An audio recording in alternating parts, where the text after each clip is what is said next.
नमस्कार, मैं आपकी दोस्त और होस्ट डॉक्टर सरिता। आज हम एक नए टॉपिक पे डिस्कस करेंगे। आज का टॉपिक है आई फ्लू। तो आई फ्लू है क्या, सबसे पहले ये डिस्कस करते हैं। आई फ्लू एक ऐसा वायरल और बैक्टीरियल डिजीज़ है। कई बार ये वायरल भी होती है, कई बार बैक्टीरियल भी होती है, कई बार एलर्जिक रीजन से आंखें लाल हो जाती हैं, तो उसको आई फ्लू बोलते हैं। आजकल जैसे ही रेनी सीजन या फिर गर्मियों का मौसम आता है तो कॉमनली ये प्रॉब्लम सबके अंदर दिखाई देती है। ज़्यादातर मरीज गर्मियों के सीज़न में या फिर जैसे बरसात का मौसम आता है तो ये बीमारी अपने प्रोमिनेंट फेज में होती है। अब इसके लक्षणों पे गौर करते हैं कि आपको कैसे पता चलेगा कि इसको आई फ्लू है या फिर जो सामने बंदा है उसको आई फ्लू हो रखा है।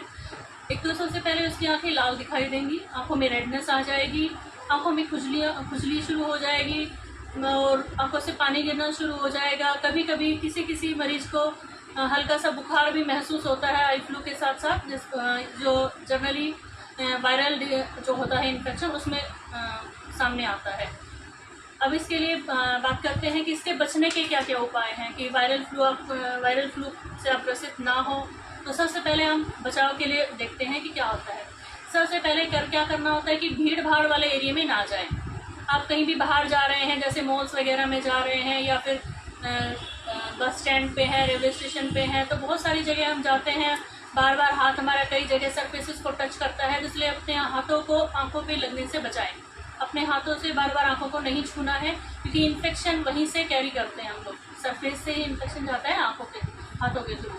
और जिसको वायरल है, जिसको आई फ्लू हो रखा है, उससे कम 4 से 6 फीट की दूरी मेंटेन रखें। सेकेंड है अपनी आंखों की प्रॉपर हाइजीन मेंटेन करें।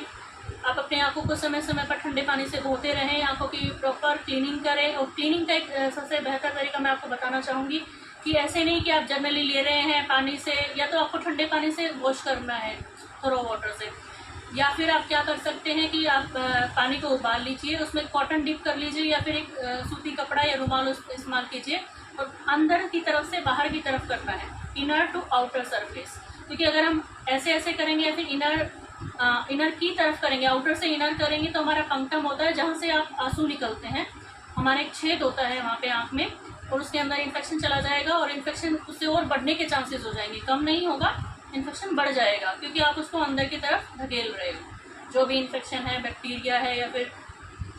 इसलिए आपको ये ध्यान रखना है कि हमेशा सफाई जब आप की करते हो तो इनर से आउटर सरफेस की तरफ करनी है। थर्ड आता है कि कई बार लोग क्या करते हैं, कॉन्टैक्ट लेंसेज वगैरह यूज़ करते हैं। तो जब किसी को आई फ्लू हो रखा है तो स्पेशली उनके लिए जो कॉन्टैक्ट लेंस यूज़ करते हैं, उनको इस फेज में आकर जिसका आई फ्लू हो रखा है उसको कॉन्टैक्ट लेंस यूज़ नहीं करते हैं। इसके अलावा जैसे कि किसी को घर में, परिवार में किसी को आई फ्लू हो गया है तो उसको अपनी बेडिंग, उसके कपड़े, तौलिए वगैरह सब अलग रखते हैं क्योंकि ये एक फैलने वाला इन्फेक्शन है, वायरल इन्फेक्शन होता है, एक बंदे से दूसरे बंदे में ट्रांसफ़र हो जाता है इजीली। तो अपने कपड़े, बेडिंग वगैरह सब सेपरेट रखिए ताकि किसी और को ना होए। जिसको आई फ्लू हो रखा है उसको स्पेक्स, ग्लासेस जो होते हैं, सन ग्लासेस वगैरह यूज़ करने चाहिए ताकि किसी और को ये इन्फेक्शन स्प्रेड ना हो। अब मैं आपके एक छोटा सा इलाज मैं अपने लेवल पे बताना चाहूँगी। क्लोरोफेनिकोल के कैप्सूल्स आते हैं जिनको पहले देखते भी थे हम, वाइट कलर के कैप्सूल आते थे, क्योंकि देखो जैसे बार बार आंखों से पानी गिरेगा तो ड्राइनेस आएगी। ऑब्वियस है कि आप पानी जब बार बार गिर रहा है तो उससे आंखों में ड्राइनेस क्रिएट हो जाएगी। उस ड्राइनेस को रिकवर करने के लिए एक लुब्रिकेटेड आता है क्लोरोफेनिकोल का कैप्सूल, आप उसको आंखों में डाल लीजिए। उससे क्या है कि लुब्रिकेशन होगा और आंखों को कुछ हद तक आराम भी मिलेगा। Thank you for watching. Please subscribe and share my video.